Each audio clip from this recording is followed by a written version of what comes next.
अब एक शंका यहाँ पर उपस्थित है। भाई जी ने पूछा है कि 3 प्रकार की शांति में आदि दैविक शांति, यानी कि देवताओं से जो प्राप्त होती है शांति, तो क्या देवता रुष्ट हो जाते हैं? अब सीधा सरल सा इसका उत्तर है, माता पिता की श्रेणी भी किस स्वरूप में आती है? देवता के स्वरूप में आती है, नहीं आती? अब माता पिता रुष्ट कब होते हैं? कब होते हैं? जब बच्चा कोई गलत कार्य में लग जाता है, समझाने से भी नहीं समझता है, तो उसको समझाने के लिए माता पिता क्या करते हैं? रुष्ट हो जाते, क्रोध आ जाता।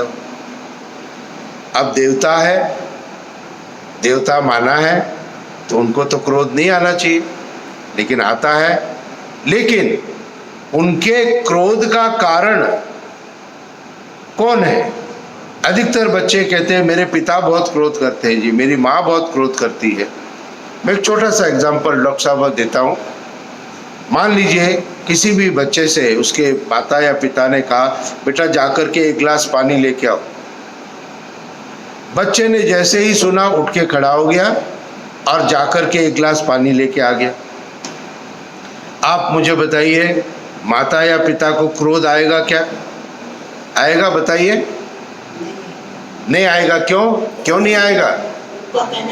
क्योंकि पानी ले आया। कितनी बार कहने पर? 1 बार कहने के ऊपर। अब उन्होंने कहा, माता पिता ने 1 गिलास पानी लेके आओ, बच्चा वहीं बैठा है, कंप्यूटर गेम खेल रहा है अपना। दूसरी बार 5 मिनट बाद पिता ने फिर बोला, तब भी वहीं बैठा है। तीसरी बार पिता ने गुस्सा किया, क्रोध किया, तब बच्चा उठते हुए क्या बोलता है?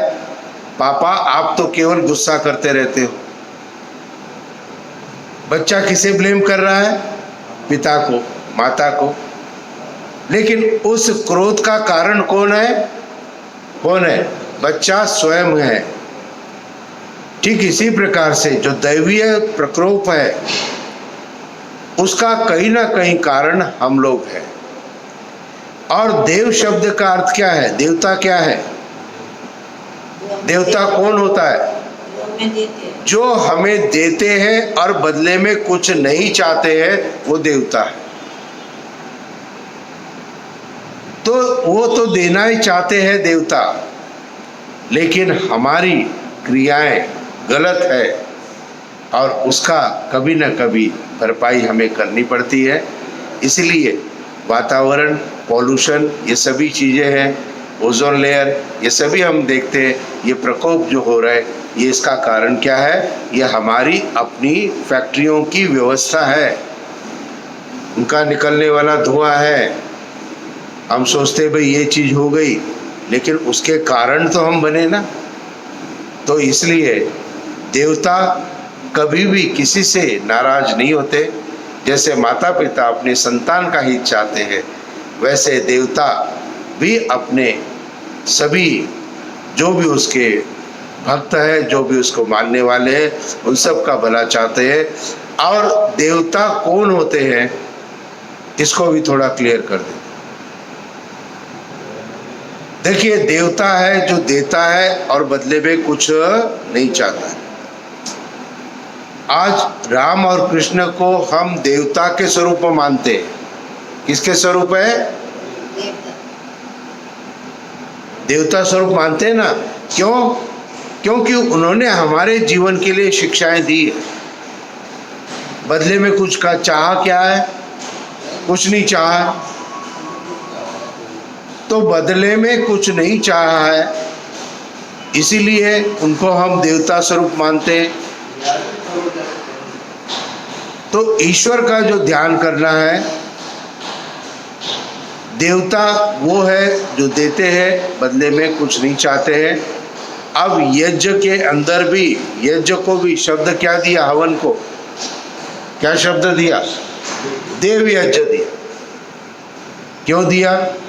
क्योंकि यज्ञ के माध्यम से हम देवताओं को आहुतियां प्रदान कर रहे हैं, अर्थात देवताओं का सम्मान कर रहे हैं। अब कौन से देवता है जिनका यज्ञ में सम्मान कर रहे? अग्नि, वायु, जल, पृथ्वी और आकाश, ये पंच तत्व, इनका सम्मान हम यज्ञ के माध्यम से करते हैं।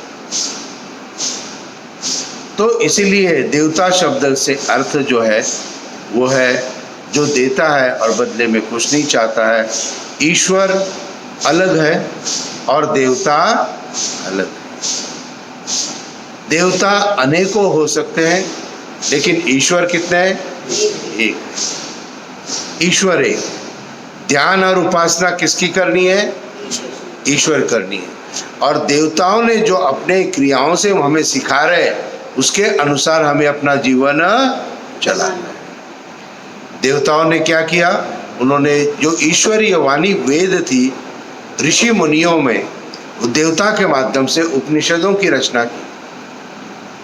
महर्षि पतंजलि ने योग दर्शन की रचना की। आधार क्या? आधार वेद है। अब उन्होंने जो हमें रास्ता दिखाया योग का, उस रास्ते पर हम चल रहे हैं। तो महर्षि पतंजलि क्या हो गए? देवता हो गए। क्या हो गए? देवता हो गए, जिन्होंने ईश्वरीय व्यवस्था को हमको बताने का प्रयत्न किया है। लेकिन अग्नि, वायु, जल और पृथ्वी और आकाश, इसकी कहीं उपासना करनी है ऐसा नहीं कहा। इनका क्या कहा? सम्मान करना है। तो हम सामग्री डालते हैं जिसमें औषधियां हैं, गौघृत डालते हैं जिससे विषाक्त कीटाणु समाप्त होते हैं। तो हम क्या कर रहे हैं? वायु को शुद्ध कर रहे हैं, जल को शुद्ध कर रहे हैं, आकाश को शुद्ध कर रहे हैं, पृथ्वी को शुद्ध कर रहे हैं। हाँ, तो ये सारी चीज़ों को हम अग्नि के माध्यम से कर रहे हैं। तो देवता शब्द को सम्मान की दृष्टि से हमें लेना है, और इसीलिए उपासना और ध्यान ईश्वर की करनी है।